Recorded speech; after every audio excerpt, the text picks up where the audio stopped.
ರಾಕ್ಷಸರಿಗೆ ಆ ರಾಜದೇಹ ಉಂಟಾಯಿತು. ಕುಮಾರ,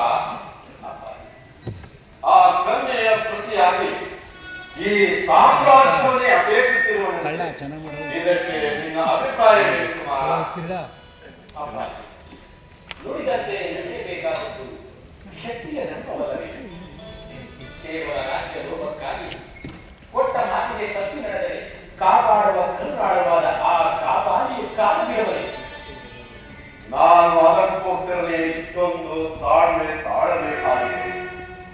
ಹಾಗಲ್ಲದೆ ಆ ಶಕ್ತಿ ಏನಾದರೂ ತಾನಾಗಿ ಈ ಸಾಮ್ರಾಜ್ಯವನ್ನು ಅಪೇಕ್ಷಿಸಿದರೆ ಆತನು ಖಂಡಿತ ಕಲ್ಲಿಗೆ ಅದು ಅಲ್ಲದೆ ಆತನ ಇಷ್ಟೆಯನ್ನು ಪೂರೈಸುವೆಂದು ಭರವಸೆ ಕೊಟ್ಟಿದ್ದರಿಂದ ತಾಳ್ಮೆ ತಂದುಕೊಳ್ಳಬೇಕಾಗಿದೆ.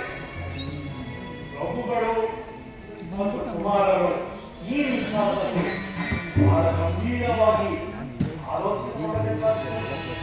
ಚಿತ್ತ ಆ ಬಂಗಾಳಿನ ಆಸೆಯನ್ನು ನೆರವೇರಿಸುವಂತೆಯೂ ಆಗಬೇಕು, ಅಥವಾ ರಾಜಕುಮಾರರ ವಿವಾಹವನ್ನು ನಡೆಯುವಂತೆಯೂ ಏನಾದರೂ ಮಾಡಲೇಬೇಕು. ನ್ಯಾಯವಾಗಿ ನಡೆಯಬೇಕಾದ ನಾವೇ ಈ ರೀತಿಯ ಅನ್ಯಾಯವಾದ ಹಿಡಿಯಬಹುದು. ಮೋಸ, ವಂಚನೆ, ಆತ್ಮದ್ರೋಹ ಮನುಷ್ಯನನ್ನು ಎಂದೆಂದಿಗೂ ಪಾರಾಗಲಾದ ಪಾಶವಿ ಕೃತ್ಯಕ್ಕೆ ಈಡುಮಾಡುತ್ತದೆ. ಈ ಸಮಸ್ತ ರಾಜ ಪರಿವಾರದ ಪ್ರಜೆಗಳನ್ನು ಪರಿಪಾಲಿಸಬೇಕಾದ ಹಿರಿಯರಾದ ನಾವೇ ಈ ನೈವಂಚನೆಯ ಹಾದಿಯನ್ನು ಹಿಡಿದರೆ ನಮ್ಮ ರೀತಿ, ನೀತಿ, ಕಟ್ಟು ಕಟ್ಟಳೆಗಳು ನಮಗೆ ತಲೆರಾಗಿ ನಡೆಯುವಂತಹ ಸಾಮಾನ್ಯ ಪ್ರಜೆಗಳ ಪಾಠೆ. ಹಲವಾರು ವರ್ಷಗಳಿಂದ ವಂಶದ ಕುರಿಯನ್ನು ಕಾಣಬೇಕೆಂದು ಕಲಿತ ಬುದ್ಧಿಯನ್ನೆಲ್ಲ ಖರ್ಚು ಮಾಡಿದರು. ಕುಮಾರನು ತನ್ನ ಬ್ರಹ್ಮಚರ್ಯನ್ನು ಬಲಪಡಿಸಿಕೊಂಡೇ ಬಂದಿದ್ದರು. ಇಂತಹ ದಿಟ್ಟ ಹೃದಯವನ್ನು ವಾಸ್ತವ ಜಗತ್ತಿಗೆ ತಂದು ನಿಲ್ಲಿಸಿದಂತಹ ಗುರುಕೋತಿ ಸಹರಾಗಿಯನ್ನು ನನ್ನ ಕುಮಾರನಿಗೆ ತಂದುಕೊಳ್ಳಲು ನಾನು ಪೂರಕವಾಗಿ ಸಮ್ಮತಿಸುತ್ತೇನೆ. ಈ ಶುಭ ಕಲ್ಯಾಣಕ್ಕೆ ನನ್ನ ರಾಜ್ಯವನ್ನು ಧಾರೆಯಲು ಸಿದ್ಧನಾಗಿದ್ದೇನೆ. ಮುಪ್ಪು ಆವರಿಸಿಕೊಳ್ಳುತ್ತಿದೆ. ಕುಮಾರನಿಗೆ ಪಟ್ಟ ಕಟ್ಟಿ ನಾನು ವಾನಪ್ರಸ್ಥಾಶ್ರಮಕ್ಕೆ ಹೋಗಬೇಕೆಂದಿದ್ದನು. ನಾನೀಗ ಕುಮಾರನಿಗೆ ಆಶೀರ್ವದಿಸಿ ಹೊರಟು ಬಿಡುತ್ತೇನೆ.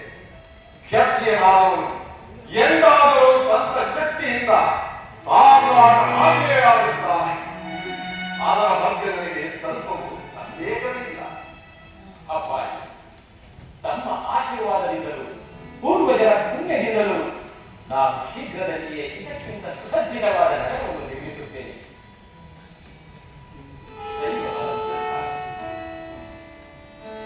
ನಿಮ್ಮ ಸಂಕಲ್ಪಕ್ಕೆ ನಾನು ತಲೆದೂಗುವಂತಿದೆ ಕುಮಾರ.